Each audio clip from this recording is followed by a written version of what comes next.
Thank you. Call this Regional Council meeting to order. Please be advised that tonight's meeting is available for the public to attend virtually and is being streamed and recorded. Should virtual attendees wish to address Council during either the public comment period or the question and answer period, use the raise hands feature on your webinar controls. When it is your turn and are prompted, unmute your microphone, state your name, and ask your question. Once your question is ended, you'll be muted again. Are there any council additions? Nope. I have no additions. Mr. Barry? No, Mayor. No additions. Can I get a motion, please, to adopt the agenda then? Moved by Councillor Penny, seconded by Councillor Andrews. All those in favor? Carried. Can I get a motion, please, to adopt the minutes as follows? Special Regional Council meeting of March 18th, Special Regional Council meeting of March 22nd, Regional Council of March 22nd, and the Special Regional Council of March 31st. Moved by Councillor Souls. Seconded by Councillor Gerwing. All those in favor? Carried. Quick, Ivor, is there any virtual attendees who wish to comment on tonight's agenda? None at this time. Very well. Administration report number 15, Regional Parks Operation. Ms. Aspin, is she available? Oh, there she is. Good to see you. Hi. Thank you, Mayor and Council. I'm happy to be able to bring a admin report that's a little bit different than last year for our regional parks. We have done most of the hard work last year with COVID, and we're able to build a lot of processes and safety practices that hopefully we'll be able to carry into the 2021 season. We've put together the admin report for a decision for the residency and whether we open to BC residents following BC Parks example. And with the same practices that we developed last year, with the addition this year of booking process that follows the process we set up with the online registration system.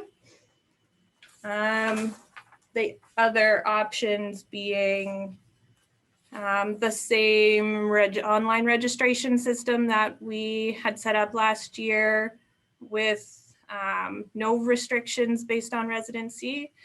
So would be open to all campers, or we could follow practices that were in place prior to COVID-19, prior to last year, which would resemble more of the drop-in drop-in campers only, and more managed by the campground contractor, or that we look at another option at Council's request. Okay, thank you, Ms. Aspin, and I appreciate the thoroughness of your report here. Are there any questions for Ms. Aspin about the admin report number 15?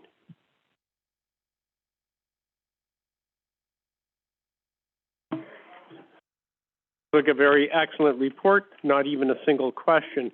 In that case, I'm going to ask for a motion then. Would anyone like to make a motion? Councillor Penny. I'd make the motion that we go for option number 1. Very well. Any other comments, councillors? Hearing none, I'll call the question. All those in favor?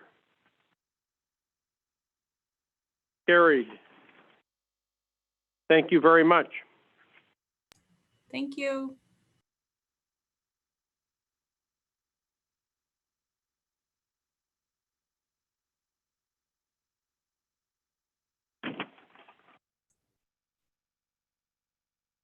Admin report number 16, Image Tech Holdings Limited, interest to purchase land.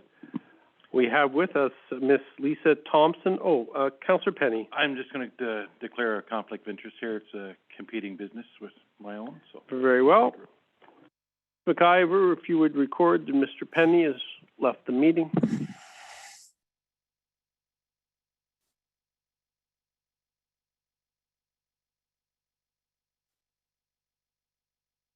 Thank you. So today, for admin report number 16, we have Miss Lisa Thompson, and she is new to us. She is our new regional planner. So welcome, Miss Thompson. I'm sure you know Councillor Gerwing, Councillor Souls, myself, Councillor Dolan that is on the screen, Councillor Roper, and Councillor Andrews.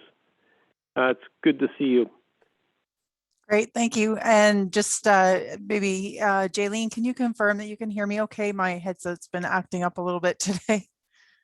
You're perfect. Okay, perfect. Thank you. And thank you, Mayor, for the kind introduction. I am in, I think, week 5 of my employment with Northern Rockies Regional Municipality. So this is my first presentation to council. So as you can imagine, I am quite excited and grateful to be here tonight. So thank you very much. Tonight, I'm going to speak to you regarding a request that we received from a local business owner to purchase a parcel or portion of a parcel of land from Northern Rockies Regional Municipality. Jaylene, I'm not sure if you were planning on pulling anything up on the screen, but I'd kind of like to start with, if it's okay, with attachment number 2, which is the ortho imagery that was attached to the information package.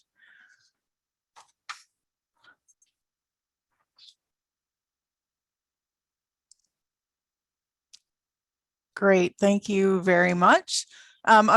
Despite not having great eyesight, I am a very visual person. So, and I do appreciate that probably most of you are familiar with the layout of Fort Nelson. However, it's always good to have a good understanding of where we all are in the scheme of things. So imagine, if you will, you're in this vehicle on 55th Street traveling south. And unfortunately, your vehicle has stopped and you can no longer go any further. So you're gonna have to walk. But as you travel south on 55th Street and you come to the corner of 48th Avenue, you'd be standing at what we all locally know as Integrity Automotive. Moving east along 48th Avenue, we've got land that's owned by Northern Rockies Regional Municipality. And moving farther east, this would be the fire hall and the public works yard. So the subject lot that we're going to speak to tonight is the lot that Jaylene's highlighting with the blue line through it. This lot is approximately 40 meters in width, and the blue line denotes the lot essentially split in half, which would be approximately 20 meters. I just want to bring to your attention also that the attachment number 1 that was included with your package, which is a letter from Image Tech Holdings dated March the 4th, refers to the purchase of lot 105, when in fact it is actually lot 102. So if you hear me refer to lot 102, that is the lot that we are referring to. Thank you, Jaylene, for bringing that up. All right, so just on March 4th, 2021, as I mentioned, we did receive a letter from local business owner, Brent Monroe, who is doing business as Image Tech Holdings and doing business as OK Tire. His request was to purchase a section of vacant land that's currently owned by Northern Rockies Regional Municipality, which is the western portion of lot 102 that we just looked at on the ortho imagery. This would allow for Mr. Monroe to expand his current holdings, which is located at the corner of 48th Avenue and 55th Street, and would provide for additional customer parking associated with his business. Mr. Monroe has been operating Integrity since 2004, and since then you can see in the ortho imagery has been using part of the public works, sort of the Northern Rockies Regional Municipality land to park vehicles. There have been 2 previous requests from Mr. Monroe to purchase that land that he's currently using, neither of which have gone through, and Northern Rockies has retained ownership of that strip of land. So essentially, what we'd like to put forward tonight is that Northern Rockies Regional Municipality authorize the transfer to Image Tech Holdings, approximately 20 meters of that western portion of lot 102. For a price at fair market value, plus all costs including but not limited to the appraisal, legal land survey, legal fees, and disbursements. The alternative to that, of course, is to not sell to the proponent and advise them as such. Thank you, Ms. Thompson. When you speak of 20 meters, are you talking about 20 meters along 48th Avenue or 20 meters along 55th Avenue? So it would be 20 meters along 48th Avenue. Very well. And do you know the dimensions from 48th to the back of the lot then? I do. The lot itself is 0.2 hectares. And the lot is approximately 40 meters by, I believe, I thought it was 53. Okay. I'll have to check on that though for exact numbers. All right. Are there any questions for Ms. Thompson? Councilor Roper. I'm just curious, why were the previous 2 requests denied by previous council? Just curious. So the first request was made in 2008, and there was actually a council resolution, which I've referred to in the administration report. It's Resolution 8108 for further reference. However, the town, it was actually the town of Fort Nelson Regional District at the time, determined that rather than selling, it would be better to offer a renewable lease, a 3-year renewable lease. And this would allow for Public Works to have some flexibility of whether or not, to determine what their future expansion plans may be or development plans may be without actually disposing of that land. The second request was made in 2010. And again, Northern Rockies Regional Municipality, at that time, Public Works Department was uncertain whether or not they were going to need that land for future development, and therefore recommended not to sell.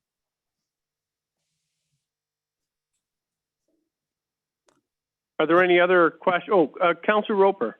Sorry, just to follow up, do we have an idea of what the fair market value is for that land currently? Currently, we don't have an estimate of fair market value, which would probably be determined through an independent third-party appraisal. However, the BC assessment value is currently $56,900 for the entire parcel. Thank you. Thank you. Councilor Andrews. Why the change of mind from Public Works now? Mr. So- Barry. Sorry, go ahead. I was in the chair today. There was the council of the day and the activities in the community today were much different than where they are today. There was discussions about the emergency services building, expanding the public works department. The community was the outlook for the community was much different at the time, and the council in the day wasn't in favor of didn't necessarily have the support of council in the day to sell the property, but it was agreed that the property could be used at the time. So that's basically where they are. And today, given where we are today and what the outlook is, to be able to move 20 meters over to that property is not an issue. Councilor Gerwing. And it's nice to see a business that's interested and able to expand in today's market. And given the fact that the town hasn't needed the land, I don't think any of our planning indicates that they're going to need any part of this parcel in the future. And if it helps this business owner to expand his or her offerings, then I think it's a win-win for both of us. Ms. Watson, I see you, your video came on there. Did you want to speak to this issue? Since it is going to reduce the size of your empire, I thought maybe you'd like to chime in on this. Going to reduce the size of the empire that's been used by somebody else since I've started there. So, yeah, I would just reiterate exactly what Scott said. Thank you. Are there any other questions, councillors? Very well, I'll ask for a motion then. I would make the motion to accept option number 1. Moved by Councillor Gerwing, seconded by Councillor Dolan. All those in favor? Carried. Thank you very much, Ms. Thompson. Appreciate it and hope you're enjoying your time here at the Northern Rockies. I am. Thank you.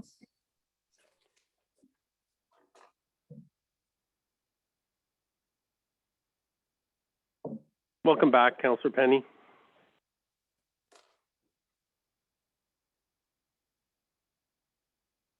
Now turn our attention to admin report number 17, animal rescue. Speaking to this is Hillary Shepherd, no stranger to this council. However, she does have a new role as community and social development coordinator. So welcome, Ms. Shepherd, and I hope you're enjoying your new role with the NRM. Thank you. I am. Good evening, Mayor and Council. So can everybody hear me okay? Yeah. Yes. So before you have a report on the animal rescue, this originally came to council when Takashi Animal Rescue announced that they were closing.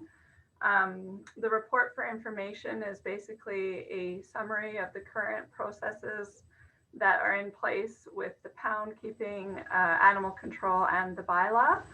The report identifies some knowledge gaps in the community regarding pet ownership requirements, and it also outlines some of the options that the BC SPCA is currently exploring to support the community. Additionally, I was in contact with the SPCA today, and they confirmed that they're still in conversation with various people in the community and that they hope to have a more solid plan about their support for Fort Nelson by the end of the month. Are there any questions for Ms. Shepherd?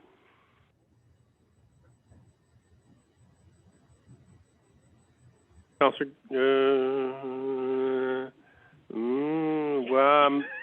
Ms. Shepherd, I want to compliment you on the report. I think it's very thorough, and I'm glad you've got your new position here.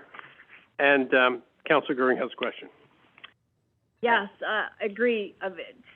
A great report. I love how you intersperse the options within the text.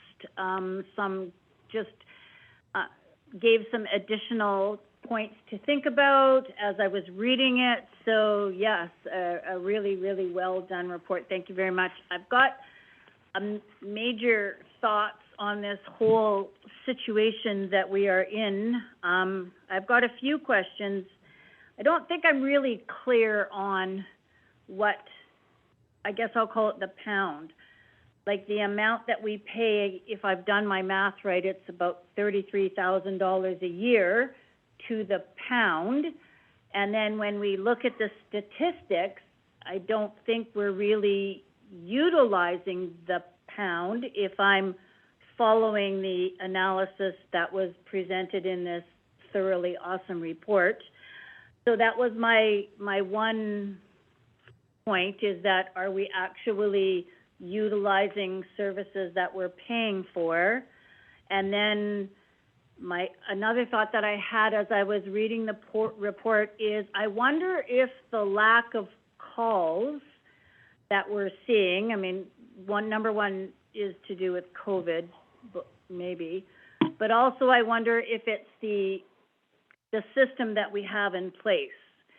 So when you find yourself in the need of assistance, you know, you call the fire department, I think it's the number, and then you leave a message if it's off hours, and then hopefully somebody gets back to you. And then by then could be that the situation done. I know for myself, I don't call anymore. I'm just trying to find workarounds. So, and then the third part that I wanted to bring up is that maybe it's time that we had a bit more of a coordinated way, especially now that the SPCA is interested in perhaps coming into the communities to service the community, because we've got, you know, the pound piece over here, and we've got the piece that the town takes care of in terms of that's where you call for service. And then we've got the piece over here that's the actual animal control officer. And I don't know, maybe we could take the time to actually look into a more coordinated way of looking after public and animal welfare in the community. Thank you. Thank you, Councillor Gerwing, and I agree with you that, you know, when Ms. Shepherd mentioned that they were still going to, the SPCA may have further comment on this or be able to put together something later. I'm thinking I would like to see this come back later, see what the SPCA is bringing back, and maybe we can coordinate things like the pound, animal control, and do something in a more coordinated way to look after pets in the community from, you know, all the way from beginning to end, rather than have all these different agencies and different phone numbers and people not, you know, people doing different things. It's something that is more cost effective. I think we did have the statistic that there was only one animal or two animals that were put down, and maybe it was 2019, but since 2017. So you know, I think they're doing a good job, but I believe we pay for a service, and even if we don't have the animals staying out there, we still have to pay for the service at the pound. And I think that maybe that would be better if we could coordinate something with a Takashi-like service. If we're going to be paying for that, it may be able to pay for added services instead of just simply a fee for service where we're not getting the service. Councillor Andrews. Councillor Gerwing, did you say you don't call animal control because they don't deal with things? No, I didn't say they don't deal with it.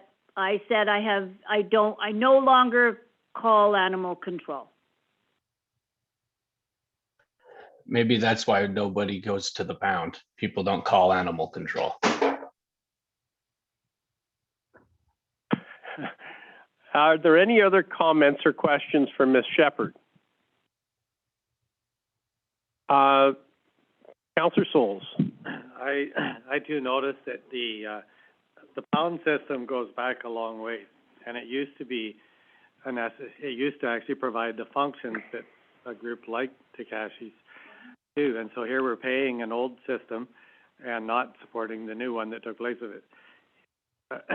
I was thinking that a reshuffling of how we view animal control from a monetary point of view would be in order, because the same thing will be existing when going forward. If you're partnering, if SPCA looks at partnering in a community in some way, there's going to be the need, the obvious need that was so well stated by Takashi is going to still be there at some level, and there's a lot of neutering to do and a lot of educating to do and a lot of work to do that doesn't fall really under the jurisdiction of the pound, and it actually results in not very many animals actually having a pound stay at all.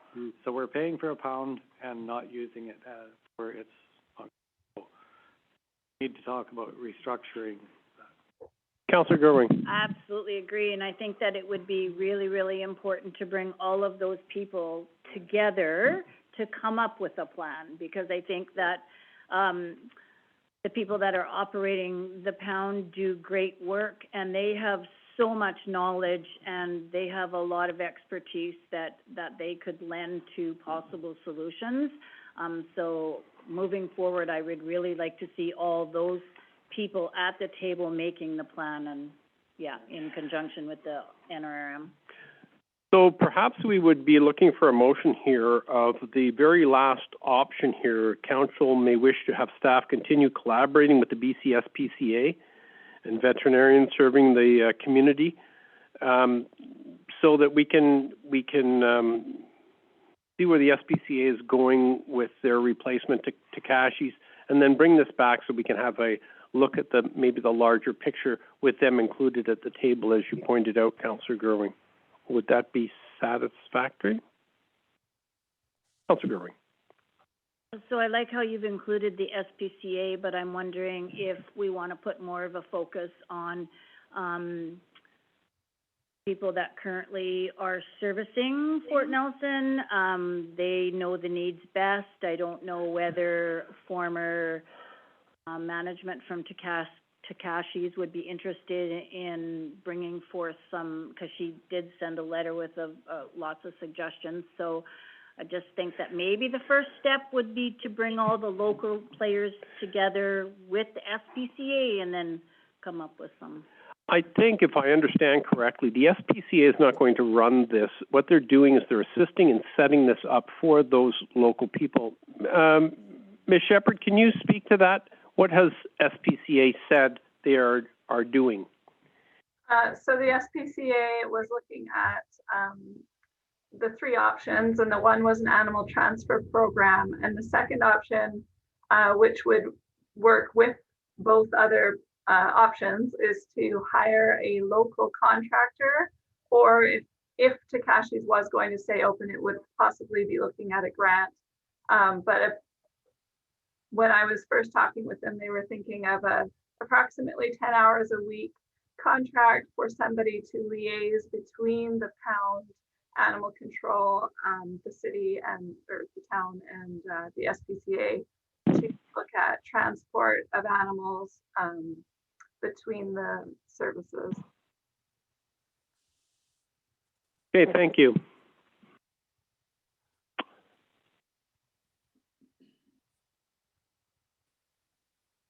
Sure. Councillor Gurn, go ahead. Okay, could I make a motion to, I'll try to do better than the last one, you guys. I'd like to make a motion that would see staff organize an opportunity for the current local service providers around animal control come together to seeking solutions in a more coordinated approach to animal control measures in the NRM or in Fort Nelson. I don't know. Thank you. I'd second that as long as I don't have to repeat it. All right. We have a motion by Councillor Gerwing. We have a seconder by Councillor Penny, who does not want to repeat the motion. All those in favor? Carried. Thank you. Thank you. Thank you, Ms. Shepherd, very much.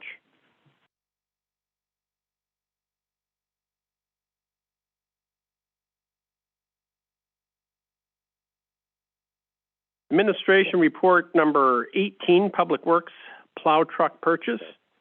And we have with us today Mr. David Dominic from Public Works, Administration Manager. Hello, Mr. Dominic. Good evening, Mayor. Welcome. Congratulations on your new role. Mr. Dominic, this is Councillor Gerwing, believe you may be familiar with. Councillor Souls, Councillor Penny, and on the screen, Councillor Andrews, Councillor Roper, and Councillor Dolan. Welcome, and I hope you're enjoying your new role with the NRM. It certainly has been a few busy months, that's for sure, and I'm happy to bring this admin report to you tonight. We're basically justifying our purchase for a new plow truck for Public Works, and for those of you who don't know, we operate a fleet of about 3 trucks, the oldest of which is a 2000 Ford Sterling with over 12,000 hours on it now, and it's definitely beginning to show its age, and we feel that it's about the time to look for a new unit to replace this particular unit. And so we put a request for quotes out 2021-09, which was posted March 3rd, closed March 25th. And we received 3 submissions on this particular opportunity. The lowest of which was from Diamond International for an International HV 607 model for $241,485. And out of these 3 submissions, all 3 did meet our specified minimum requirements. However, the Diamond International did not meet the specifications for local servicing. The chassis servicing will need to be provided for in Dawson Creek. The engine can be provided for in Fort Nelson. However, International Trucks does offer an extended warranty package that covers remote locations such as this for about a 5-year term for unlimited mileage, and it helps with offsetting towing costs. So in the municipal budget for 2021, we had a budget of 290,000, and at a total cost of 245,545 plus tax. We believe this truck has fallen well under the asked for budget, and we're asking for council to approve this purchase for International HV 607A tandem axle plow truck from Diamond International Trucks. Thank you. Councillors, do you have any questions? Councillor Andrews.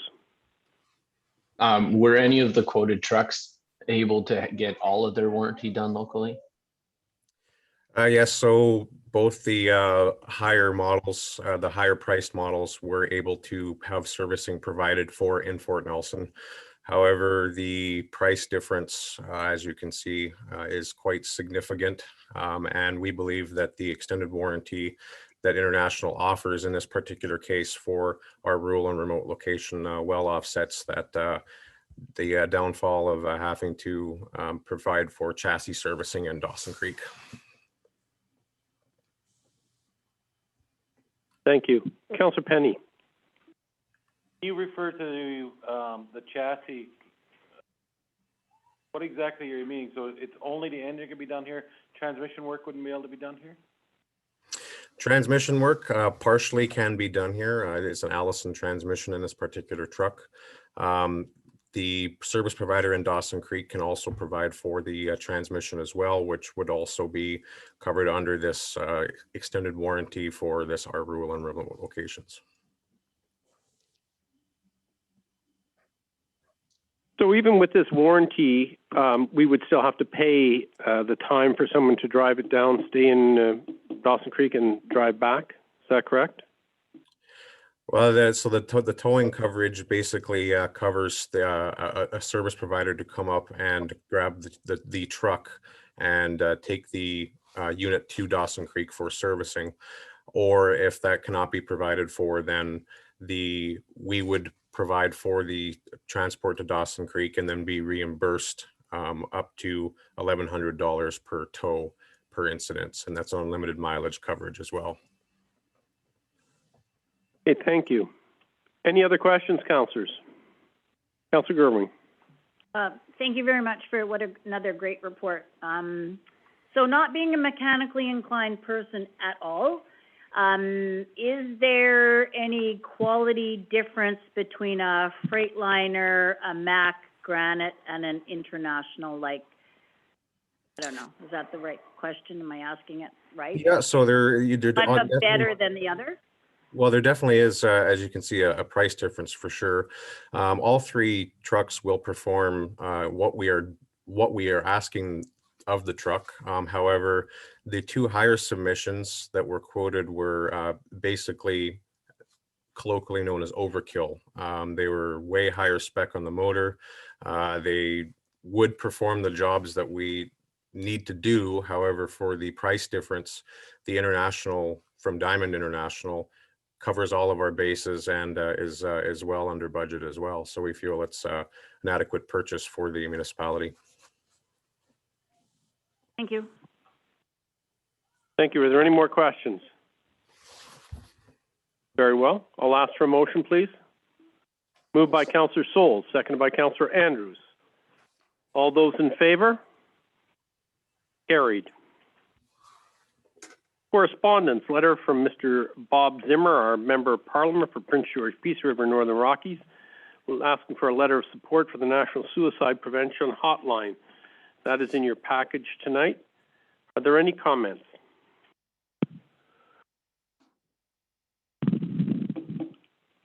Very well. The only comment I'll make is I would be glad to support a suicide hotline. I think it's a good idea, and I think it's becoming something across North America, and certainly in favor of anything that would reduce suicides across the country and in our municipality in particular. So I will make the motion that we send a letter of support. I'd second that.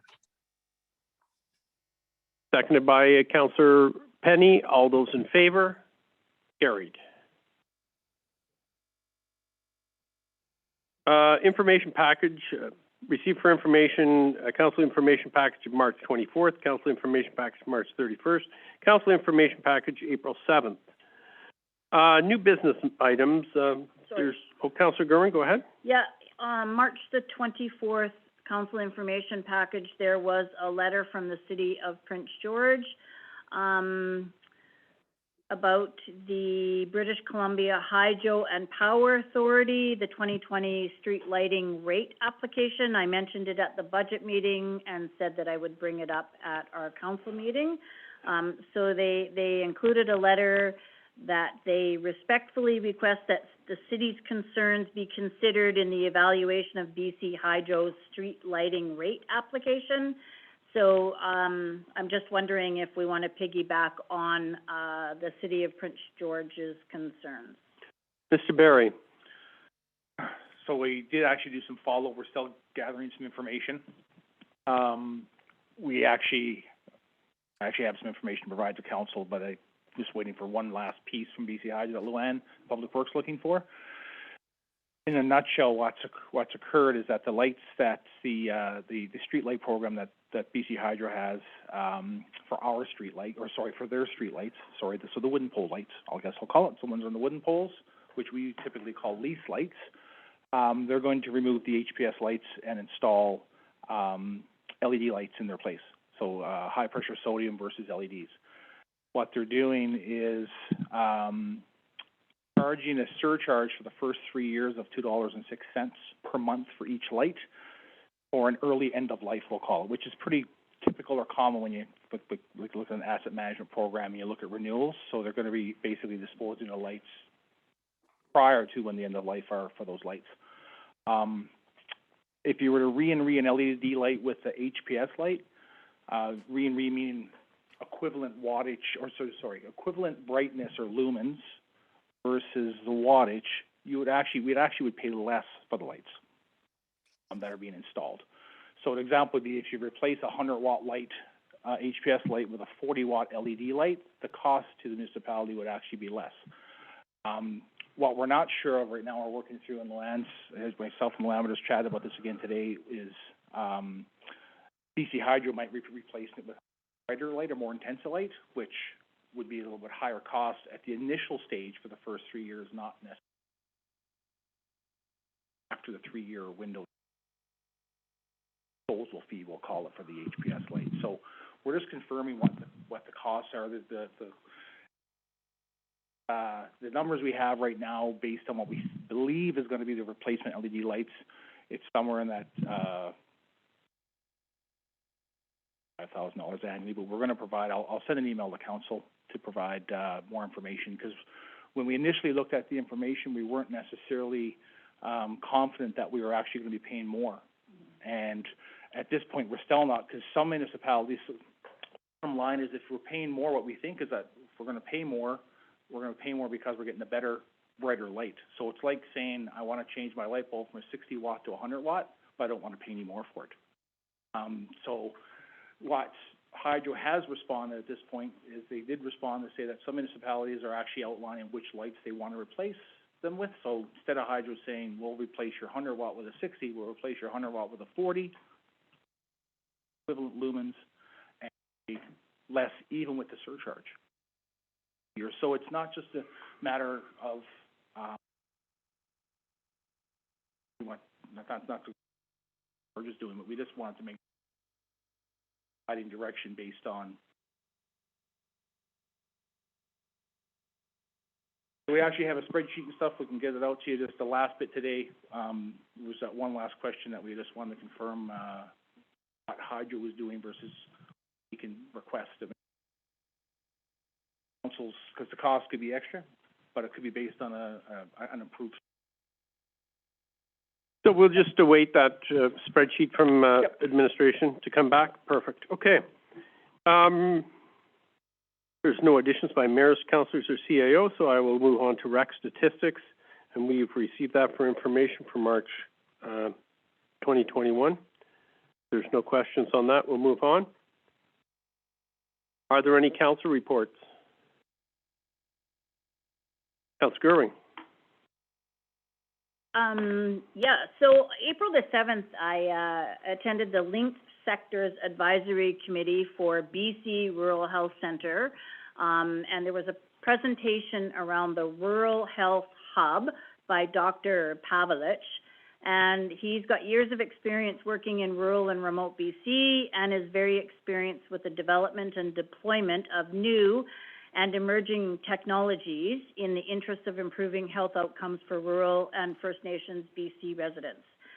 He presented information on a pilot project that has created a suite of supports for health professionals working in rural and remote BC. So using Zoom, physicians and healthcare workers can access doctors with specialized skills who can provide support as needed. The support doctors are on call specifically for this role, so they're not juggling a whole pile of different roles at the same time. The feedback has been extremely positive, with recent graduate physicians indicating that this type of support makes working in rural and remote BC more appealing. I was struck with how this project is another example that shows how important a stable internet connection and appropriate broadband capabilities is. Because if you don't have that, you can't access this project, and the project is designed for rural and remote BC, but if you don't have the appropriate internet or broadband, then you can't access the program. So, so it's a very exciting program, but it just was very striking that a lot of communities don't have the technology to access the very program that's in place to support them. So that was interesting. If you want any information on that, I can probably get you a recording on the presentation if you're interested. April 7th, I attended the NCLGA Final Resolution Committee, and please remember to register for the NCLGA AGM taking place virtually in May. And April 8th, I attended the Chamber of Commerce Board meeting. Their AGM will be held April 22nd at 11 a.m. and the mayor is speaking at it, and Mr. Barry will be in attendance as well. They're currently engaged in arranging board governance training for that board. And April 9th, I attended the Community Health Plan Committee meeting, and discussions are taking place between the partners to continue to map out a future funding model for the work that this committee is doing. And it was a very frustrating meeting because of our internet issues here. It was extremely frustrating for those in attendance, and Mrs. McIver specifically, who was running back and forth trying to fix all of the problems. So, yeah, that's my report. Thanks. Are there any other reports? Very well.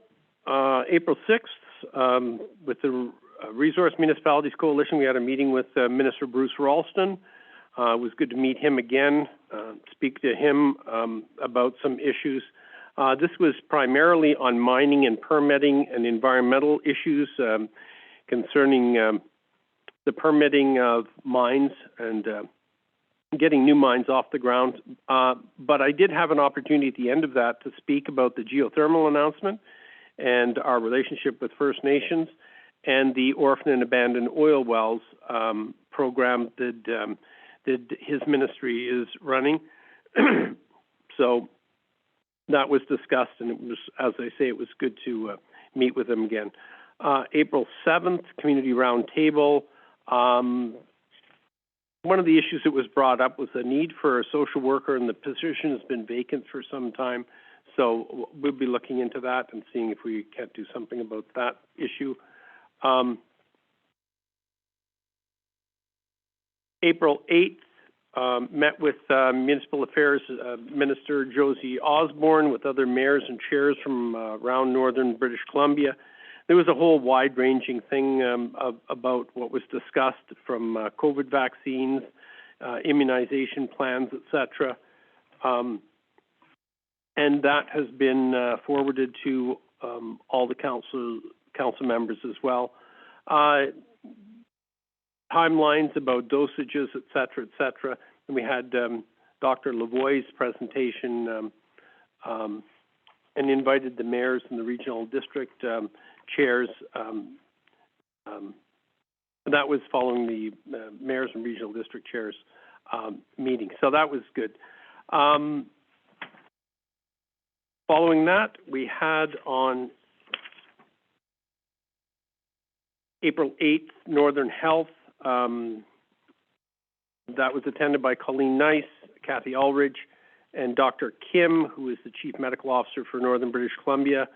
I asked them in Northern British Columbia how many people were in intensive care that had already received the vaccine, and the answer came back, as far as they know, 0. So obviously the vaccines seem to be doing their job, so hopefully we won't have anybody hospitalized, although I am hearing that across the country there are some instances where people have received the vaccine and are hospitalized, but it's very few. Further, we had the rural crime meeting with Bob Zimmer and one of his colleagues from Parliament, along with actually 8 other members of Parliament and the inspector of Fort St. John's RCMP officer, Inspector Hanson, talk about rural crime and preventative measures. So I believe in the House of Commons they're going to be taking up issues of rural crime and what can be done about it, and that was the reason for the meeting, and that was it.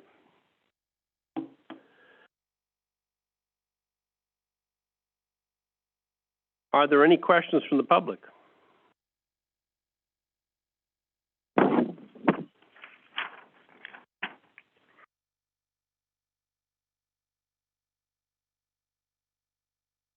Can I get a motion, please, to move to an in-camera meeting pursuant to Section 91A of the Community Charter? Moved by Councillor Soul, seconded by Councillor Penny. All those in favor? Carried, and we are in an in-camera meeting.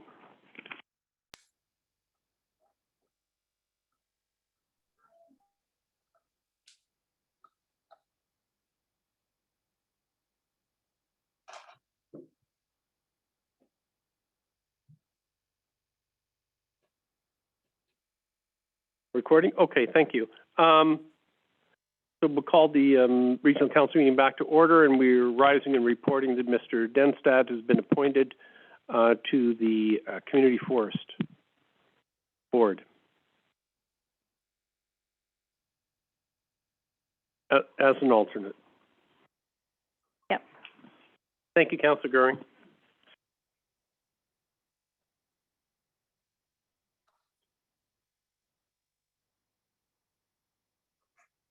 Can I ask for a motion to adjourn the meeting? Second. Moved by Councillor Penny, seconded by Councillor Dolan. All those in favor? Carried.